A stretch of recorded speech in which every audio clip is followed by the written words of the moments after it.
یا شوگر کے ساتھ ساتھ ایک اور بیماری ہے بلڈ پریشر. جی. جن لوگوں کا بی پی آئی رہتا ہے, جی.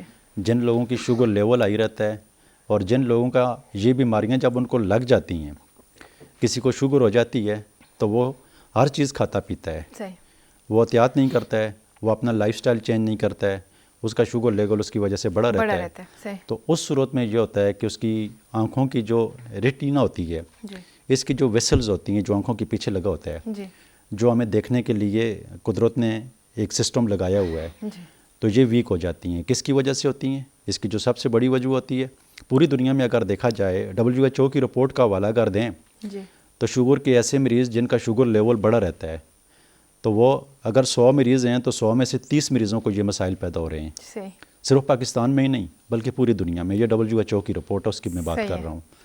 تو اگر آپ کو بھی شوگر ہے تو شوگر کی وجہ سے اگر آپ کا شوگر لیول بڑا رہتا ہے تو بہت سارے اور مسائل تو ہوں گے ہی ہوں گے, لیکن ایک جو سب سے بڑا مسئلہ ہے, آپ اپنی آنکھوں سے بھی جا سکتے ہیں. جب شوگر ابتدا میں ہوتی ہے یا شوگر کی آنکھوں کے اوپر اس کا اثرات بھی ہو جاتے ہیں, جی. شروع میں تو اس کے کوئی علامات ہی نہیں ہوتے ہیں, صحیح. لیکن وقت کے ساتھ ساتھ جو علامات پیدا ہوتے ہیں تو وہ انتہائی شدت کے ساتھ آتے ہیں. تو مریض کے لیے بہت سارے مسائل ہوتے ہیں. تو اگر اس کی جو بنیادی وجوہات میں سے پہلی وجہ جو ہے وہ شوگر ہے, اور جو دوسری وجوہات جو بہت بڑی وجوہات ہے تو وہ بلڈ پریشر ہے. تو اگر آپ کو بھی شوگر اور بلڈ پریشر ہے تو آپ کو یہ احتیاط کر لینی چاہیے کہ اپنے شوگر لیول کو جو ہے وہ اپنے ہر صورت میں مینٹین رکھنا ہے, اور اپنی صحت کا اپنا بہت خیال رکھتے ہوئے بہت ساری بیماریوں سے اگر آپ نے بچنا ہے تو شوگر کو مینٹین کرنا ہے. شوگر کو مینٹین کرنے کے لیے آپ کو پراپر وائک اور جو غذا کی ڈائٹ ہوتی ہے اس کے مطابق اگر آپ چلیں گے تو نہ آپ کو آنکھوں کے مسئلے ہوں گے شوگر کی وجہ سے, نہ آپ کو دل کے مسئلے ہوں گے شوگر کی وجہ سے, نہ آپ کو گردوں کے مسئلے ہوں گے شوگر کی وجہ سے. جیسے کہ ہم پچھلے 2 پروگرام بنا چکے ہیں نیفروپیتھی کے اوپر, اور یہ آج کا پروگرام جو ہے یہ ریٹینوپیتھی ہے. تو اگر یہ پچھلے پروگرام آپ اگر دیکھنا چاہتے ہیں, شوگر کے حوالے سے آگاہی کرنا چاہتے ہیں, تو PTV نیشنل کی ویب سائٹ کے اوپر آپ جا کر دیکھ سکتے ہیں, چیک بھی کر سکتے ہیں, اور آگاہی حاصل کر کے اپنی زندگی اچھے طریقے سے گزار سکتے ہیں. بہترین ڈاکٹر صاحب, یقیناً ہمارے اس پار بیٹھے جو لوگ ہیں جو شوگر سے افیکٹی ہیں وہ اس چیز کو سن رہے ہیں اور اس پہ باقاعدہ جو ہے تو وہ اپنا پراپر ایک فیڈ بیک بھی آپ کو دیں گے, اور ساتھ ساتھ یہ بھی بتائیں گے کہ کتنا کیور انہوں نے کیا. ظاہر سی بات ہے ایلیوپیتھی کی جب ہم بات کرتے ہیں ڈاکٹر صاحب تو آپریشنز کی بات کرتے ہیں, میڈیکیشنز کی بات کرتے ہیں. اکثر ایسے لوگ بھی ہوتے ہیں شوگر کے مریض کے جن کی آئی سائٹ ویک ہو جائے یا ختم ہو جائے تو لیزر ٹریٹمنٹس ہوتی ہیں, لیکن کچھ ٹائم بعد وہ بھی اتنی افیکٹو نہیں رہتی, کیونکہ میں نے خود پرسنلی بھی اس طرح کے مریض دیکھے کہ جنہوں نے باقاعدہ آپریشنز کروائے ہوئے, لیکن وہ کہتے ہیں کہ ہمیں صرف دور سے آتے ہوئے ایک سایہ سا نظر آتا ہے, ہم ریکگنائز نہیں کر پاتے کہ کون آ رہا ہے یا دیکھ, کیونکہ وہ شوگر اور بلڈ پریشر کی وجہ سے آئی سائٹ کہیں نہ کہیں ڈیمیج ہو چکی ہے.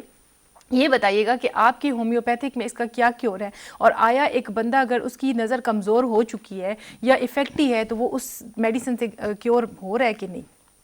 میڈم ایسا ہے کہ جس طرح آپ نے بتایا کہ شوگر کی کمپلیکیشن کی وجہ سے جب آنکھیں ڈیمیج ہو جاتی ہیں, اس کی ویسل جو ہیں, پہلے یہ ہوتا ہے کہ ان کی جو ویسل جو ہوتی ہیں تنگ ہوتی ہیں, تنگ ہونے کے بعد ان کے اندر سے تھوڑا بہت مواد نکلنا شروع ہو جاتا ہے, اور پھر آہستہ آہستہ جب یہ ریپیئر بھی ہوتے ہیں, قدرت کی طرف سے انسان کو سگنل ملتا ہے کہ اے میرے بندے تیرے اندر یہ خرابی پیدا ہو چکی ہے تو اس کو ٹھیک کر لے. وہ ایک سگنل ملتا ہے ابتدا میں, لیکن وقت کے ساتھ ساتھ, وقت گزرنے کے ساتھ ساتھ بہت سارے ایسے مریض ہوتے ہیں جو ڈاکٹر کی طرف جانا بھی گناہ سمجھتے ہیں اور اس چیز کو لاپرواہی میں چھوڑ دیتے ہیں, اور وقت گزرنے کے ساتھ ساتھ ایسے مسائل آنکھوں کے اندر پیدا ہو جاتے ہیں کہ ان کو دیکھنا بھی مشکل ہو جاتا ہے. جب وہ دیکھتے ہیں تو ان کو دیکھنے سامنے جو ہے وہ بالکل دبے نظر آتے ہیں یا کالے کالے دھاگے نظر آ رہے ہوتے ہیں, تو وہ سوچتے ہیں مریض کہ یہ ہمارے ساتھ کیا ہو رہا ہے. ان کے لیے پھر چلنا پھرنا, گھر سے باہر نکلنا, لائٹ میں جائیں گے تو پریشانی, اندھیرے میں آئیں گے تو پریشانی. تو اس طرح کے سمٹمز پیدا ہوتے ہیں. اور جب ہومیوپیتھک کی طرف جب اس کی ٹریٹمنٹ کی بات کرتے ہیں تو میں بہت ساری بیماریوں کے حوالے سے اکثر یہ ذکر کرتا ہوں کہ ہومیوپیتھک میں یہ کیوریبل ہے. اب سوال یہ پیدا ہوتا ہے کہ دوسری طرف تو دوسرے ڈاکٹر کہتے ہیں اتنی بڑی سائنس میں اگر اس کا علاج نہیں ہے تو اس میں ہومیوپیتھک میں کیا علاج ہوگا؟ میں تو بارہا یہ پوچھتی ہوں ڈاکٹر صاحب, خفا مت ہوئیے گا, میں تو بارہا یہ پوچھتی ہوں کہ لوگ یہ کہتے ہیں کہ ہومیوپیتھک کا علاج بہت ٹھنڈا علاج ہے, جبکہ ایلوپیتھی کا علاج ایسا ہے کہ آپ چلے جاتے ہیں, آپ کو درد ہے, ایک گولی ہے یا ایک ڈرپ لگ جاتی ہے انجیکشن, تو آپ اس وقت تو ایک سکون محسوس کرتے ہیں. اس کی بنسبت ہومیوپیتھک کا علاج لوگ کرواتے ہیں، سالہ سال کرواتے ہیں اور کروا رہے ہوتے ہیں، تو ہمیں ایسا لگتا ہے کہ یہ بہت ایسا علاج ہے کہ جو بہت ٹھنڈا ہے، پتہ نہیں کب جا کے اس میں کیور ہوگا. تو مطلب اس پہ تھوڑی آپ ضرور بتائیے. آپ نے کبھی علاج کروایا ہومیوپیتھی کا؟ نہیں، میں نے کرایا نہیں ہے، میں اسی لیے تو کہہ رہی ہوں آپ سے. اچھا، ایسا ہے کہ یہ آپ نے بڑا اچھا خوبصورت سوال آپ کا کہ ہومیوپیتھی میں کیسے ٹھیک ہوتے ہیں، اتنی بڑی سائنس. تو میں یہ سمجھتا ہوں کہ میں چونکہ ہومیوپیتھک سائنس کا اسٹوڈنٹ ہوں، میں پچھلے 20 سال سے پریکٹس کر رہا ہوں، بہت سارے مریضوں کو دیکھ چکا ہوں، اور پوری دنیا سے یہ لوگ ہم سے رابطہ کرتے ہیں، پورے ملک سے ہماری کلینک میں لوگ آتے ہیں، علاج کرتے ہیں. صحیح. میں پچھلے دنوں میرے پاس لودھراں سے ایک پیشنٹ آیا. صحیح. تو اس کی آنکھوں کے مسائل تھے، چار اس کی بچی کے. تو لودھراں میں ایک ڈاکٹر عثمان غنی صاحب ہیں، ماشاءاللہ ان کا ایک بڑا نام ہے. ان کی پرسنالٹی اور ان کے جتنے بھی پروگرام ہیں میں بڑے غور اور توجہ کے ساتھ سنتا ہوں، کیونکہ اس پروگرام میں جتنا بھی وہ کچھ ذکر کر رہے ہوتے ہیں تو وہ انسانیت کے لیے کر رہے ہوتے ہیں. وہ فرشتہ نما انسان ہے، اور میں سمجھتا ہوں کہ اس وقت پاکستان میں ہی نہیں دنیا میں ان کا ڈاکٹر علی محمد کے بعد ایک دوسرا نام ہے. تو ان کے پاس وہ پیشنٹ گئے، لودھراں کے رہنے والے تھے، تو ان سے علاج کروایا آنکھوں کے حوالے سے. تو وہ میرا پروگرام سن کے میرے پاس پشاور کلینک میں آ گئے. پچھلے 40-45 دن پرانی بات ہے. تو میں نے کہا کہ آپ اتنے عظیم ڈاکٹر سے اٹھ کر میرے پاس آ گئے ہیں، تو میں تو ان کے مقابلے میں کچھ بھی نہیں ہوں. تو مجھے کہنے لگے کہ بس ہماری تسلی آپ کے اوپر ہوئی ہے. تو میں نے کہا شکریہ. بہرحال ان کو میں نے دوائی لکھی جو اس کی دوائی بن رہی تھی. تو 40 دن کے بعد جب اس کی دوائی پوری ہو گئی تو انہوں نے مجھے کال کر کے بتایا کہ ڈاکٹر صاحب آپ کا بہت شکریہ، ہمارے بچوں کی نظر آ گئی ہے. تو ایسا بھی ہوتا ہے. لوگ تو یہ کہتے ہیں نا کہ یہ بڑا لمبا علاج ہے، اس کا جو ایکشن ہے بڑا سلو ہے. تو میں یہ سمجھتا ہوں کہ جب ہومیوپیتھک کی پوٹنسی کا زبان کے اوپر ایک قطرہ پڑ جاتا ہے تو یہ فوری نیورولوجیکل فنکشن کے ذریعے آپ کے دماغ کو ایک سگنل دے کر فوری انسان کی باڈی کے اوپر اثر کرتی ہے، اور ود ان سیکنڈ میں. یہ میں نے خود اپنی کلینک میں بہت سارے مریضوں کو ٹھیک ہوتے ہوئے دیکھا ہے. کوئی دیر پا علاج نہیں ہے، کوئی اس کے اوپر ٹائم نہیں لگتا ہے، لیکن اس کے اندر جو ہمارے پاس ہومیوپیتھک کے پاس سب سے بڑی طاقت ہے پوٹنسی ہوتی ہے. ہومیوپیتھک کے اندر جو پوٹنسی ہوتی ہے، پوٹنسی نام سے ظاہر ہے کہ ایک طاقت ہوتی ہے.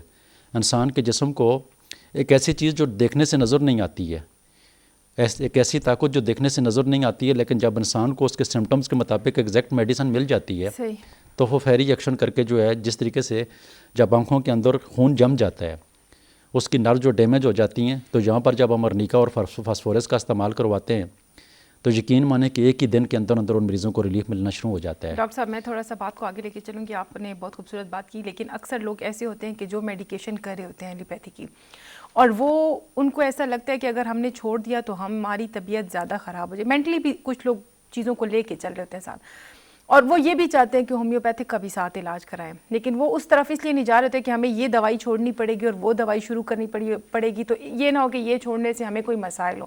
آپ یہ بتائیے گا کہ پیرللی دونوں میڈیکیشنز ہو سکتی ہیں یا نہیں؟ ابھی ایسا ہے کہ میرے پاس تو جتنے بھی پیشنٹ آتے ہیں کلینک میں تو میں پہلے ہی وزٹ کے اوپر ان کی جتنی بھی ایلوپیتھک کی ٹریٹمنٹ ہوتی ہے بند کروا دیتا ہوں. ٹھیک ہے. لیکن پھر بھی ایسا ہوتا ہے کہ بہت سارے مریضوں کی تسلی نہیں ہوتی ہے، اور وہ یہ سمجھتے ہیں کہ یار یہ ہمارا علاج ہے، چلو ہومیوپیتھی کو ساتھ میں آزما دیتے ہیں. تو دوسرے تیسرے وزٹ پر انہوں نے وہ دوسری ایلوپیتھک کی دوائیاں انہوں نے بند کی ہوتی ہیں. کیوں؟ ان کو ریلیف مل رہا ہوتا ہے. ابھی پچھلے 20 دن یا 15 دن پہلے کی بات ہے کہ اسلام آباد سے میرے پاس ایک جوڑا آیا. تو اس کے ہسبینڈ کو شوگر تھی، تو اس کو میں نے جب دوائی لکھی تو میں نے کہا ایلوپیتھی کی دوائیاں آپ نے انسولین لگا رہا تھا، وہ بھی میں نے بند کروا دی. میں نے کہا آپ ٹھیک ہو سکتے ہیں. تو اس کو میں نے دوائی لکھی تو آج وہ میرے پاس ریپیٹ آ گئی. اس کی وائف مجھے کہنے لگی کہ یہ تو بڑے ٹھیک ہوئے ہیں. تو مجھے بھی اپنے کوئی مسائل ہیں تو اس نے مجھے اپنے مسائل بتائے، تو اس کو میں نے دوائی لکھی. تو ایسا نہیں ہوتا ہے کہ ایلوپیتھک کی دوائی سے جو ہے مریض جو ہے وہ بالکل مطمئن صحتیاب ہوتا ہے. ہومیوپیتھک میں بھی بہت کچھ رکھا ہوا ہے، لیکن ہومیوپیتھک تو ایک ایسی سائنس ہے کہ جس سے کیور کی طرف بہت زیادہ لوگ جاتے ہیں، جو یقینی طور پر بہت سارے لاعلاج مریض جو ہیں وہ ٹھیک ہو جاتے ہیں. تو یہ اللہ کا کرم ہے کہ ہومیوپیتھک سائنس لوگوں کے پاس جو ایک امید کی کرن بن کر آتی ہے اور امید سے لوگ آتے ہیں. تو آج ماشاءاللہ پورے پاکستان میں، پورے ملک میں ہی نہیں بلکہ میں سمجھتا ہوں پوری دنیا میں بہت اچھے ہومیوپیتھ بیٹھے ہوئے ہیں جو کامیابی کے ساتھ پریکٹس کر رہے ہیں اور لوگوں کو صحت یاب کر رہے ہیں. اچھا ڈاکٹر صاحب یہ بتائیے گا کہ جیسے ایلوپیتھی میں بہت سے برانڈز ہیں اور بہت سی ملٹی نیشنل کمپنیز ہیں اور لوکل کمپنیز بھی ہیں اور میڈیسنز بہت ایکسپینسو ہوتی جا رہی ہیں ڈیلی بیسس پہ. ظاہر سی بات ہے کہ اگر منتھلی اگر آپ ایکسپینڈیچر ایک بندے کا لگائیں کہ جو شوگر کا مریض ہے اور بی پی کا بھی مریض ہے تو اس نے بی پی کی گولی بھی روز کھانی ہے اور شوگر کا بھی اپنا علاج روز کا کرنا ہے, تو یہ ہزاروں روپے میں پڑ جاتا ہے, مطلب سالانہ لاکھوں روپے میں یہ میڈیسنز پڑ جاتی ہیں. ہومیوپیتھک کی میڈیسنز ایوریج حساب سے آپ بتائیے گا کہ اگر ایک بندہ علاج کروا رہا ہے تو اس کا مطلب کس حد تک خرچہ ہو سکتا ہے؟ کیونکہ میں یہ پرسنلی اس لیے پوچھ رہی ہوں کہ ایلوپیتھی کے لیے جب ہم جاتے ہیں تو ڈاکٹر تو پہلے ٹیسٹ اتنے زیادہ لکھ دیتے ہیں کہ 15-20 ہزار تو ٹیسٹوں پہ لگ جاتا ہے, اور وہ ان کی اپنی لیبارٹریز ہوتی ہیں, اس کے علاوہ آپ کہیں سے کرا بھی نہیں سکتے. آپ لوگوں کا یہ ہے کہ آپ لوگ جو ٹیسٹ ہوئے ہوتے ہیں انہیں پہ علاج شروع کر دیتے ہیں, ایکسٹرا آپ لوگ وہ نہیں کرتے, اور نہ ہی آپ لوگوں کا آپریشن والا وہ سسٹم ہے کہ الگ سے وہ. تو یہ بتائیں کہ ایک بندہ اگر ہے اور وہ کرنا چاہتا ہے اور سفید پوش بھی ہے تو مطلب کیا رینج ہوتی ہے آپ لوگوں کی میڈیکیشنز کی, اور آیا آپ لوگوں میں بھی اس طرح ملٹی نیشنل اور لوکل کمپنیز ہیں اور ان کی ویریشن ہے پرائسز میں؟ دیکھیں دنیا گول ہے اور اس میں مختلف قسم کے لوگ رہنے والے ہوتے ہیں, تو بہت ساری ایسی میڈیسن ہیں جو کمپنیاں بنی ہوئی ہیں جی, وہ پوری دنیا سے میڈیسن ہمارے ملک میں آ رہی ہوتی ہے. لیکن میرا اپنا ماننا یہ ہے کہ ہومیوپیتھی ایک ایسی سائنس ہے کہ اس کے اندر اگر کسی بھی چیز کی ٹریٹمنٹ ہوتی ہے کہ مثال کے طور پہ ایک مریض ہمارے پاس آتا ہے تو وہ آنکھوں کے دھبے کے حوالے سے بات کرتا ہے کہ مجھے کچھ بھی نظر نہیں آتا ہے. تو ابھی نظر کیوں نہیں آتا ہے؟ کہ اس کے اندر وہ شوگر کی وجہ سے جو ویسل ڈیمیج ہو جاتی ہیں, تو اگر وہ ایک ڈاکٹر کو پتہ ہے تو اس کی ایگزیکٹ میڈیسن وہ لکھ دے گا نا. اس کی میڈیسن فاسفورس بنتی ہے, ابھی اس کو بالکل کچھ بھی اس کے دبے نظر آ رہے ہیں تو اس کی میڈیسن ارنیکا بنتی ہے. تو مریض جب اس کو ارنیکا ہی ڈاکٹر لکھ دے گا, لیکن ساتھ میں اس کی شوگر کو مینٹین کرنے کے لیے بھی اس کی میڈیسن لکھتا ہے, تو اس کو کسی کمپنی کی دوائی لکھنے کی ضرورت ہی نہیں ہوتی ہے, صرف پوٹنسی لکھ دی جائے تو وہی ہے. لیکن ایسے ڈاکٹر بیٹھے ہوئے ہیں جو وہ کمپنیوں کی بہت ساری دوائیاں اور ایک فنڈ بند کر مریض کو دے دیتے ہیں, بہت ساری میڈیسن گٹھی کر کے بہت ساری کمپنیوں کے لکھ کے دے دیتے ہیں, تو وہ تو ایک الگ بات ہے. اس کا مطلب یہ ہے کہ وہ ڈاکٹر ہی نہیں ہے. تو ہومیوپیتھک میں تو جو ڈاکٹر بھی اچھا ڈاکٹر ہوگا, جس کی اسٹڈی ہوگی, جس کی ریسرچ ہوگی, تو وہ سمٹم کے عین مطابق جو مریض کی میڈیسن بنتی ہے وہی اس کو لکھ کے دیتا ہے. تو اس کا خرچہ کم سے کم آتا ہے. میری کلینک میں جو خرچہ آتا ہے جو نارمل, آج بھی اگر میں نے جتنے پیشنٹ بھی دیکھے ہیں تو ان کا جو خرچہ ہے 1000 روپے سے لے کر 4-5 ہزار کے درمیان, 15-20 دن کی میڈیسن کا. کوئی 1000 میں فارغ ہوا, کوئی 1200 میں فارغ ہوا, کوئی 2000 میں فارغ ہوا, کوئی 3000 میں فارغ ہوا. تو وہ چونکہ سر کے بالوں سے لے کر پاؤں کے ناخن تک ایک ڈاکٹر اس چیز کو ڈیل کرتا ہے اور ایلوپیتھک کی دوائیاں بھی بند کروا دیتا ہے, تو ایک ہی مریض میں 10 بیماریاں ہوتی ہیں, تو ان کو صرف ایک سنگل ہومیوپیتھک ڈاکٹر ڈیل کر رہا ہوتا ہے اور پھر اس کے رزلٹ بھی مل رہے ہوتے ہیں. میں آپ کو ایک اور بات بتاؤں کہ میں ابھی راستے میں جنید صاحب سے بھی بات کر رہا تھا کہ آج جتنے پیشنٹ بھی آئے ہیں, کسی ایک پیشنٹ نے بھی آ کر یہ نہیں کہا ہے کہ ڈاکٹر صاحب ہمیں فرق نہیں پڑا. اللہ کا کرم سے جتنے بھی مریض آئے ہیں وہ سارے صحت یاب ہوئے ہیں, تو ہومیوپیتھک بہترین علاج ہے. بڑی مہربانی, شکریہ ڈاکٹر صاحب, آپ آئے, بڑی خوبصورت گفتگو آپ نے کی. یقیناً آپ کو بلاتے رہیں گے. آپ کے آج کے اس سیشن اور پروگرام سے ہمارے جو اس پار بیٹھے ناظرین ہیں یقیناً ان کو فائدہ ہوا گا. ہم بہت مشکور ہیں آپ کے, آپ آتے رہیے گا, اور اسی طرح ہمارے پروگرامس میں جو ہے لوگوں کو ان کی آگاہی کے حوالے سے جو ایک مہم آپ نے شروع کی ہے وہ بتاتے رہیے گا. بہت شکریہ.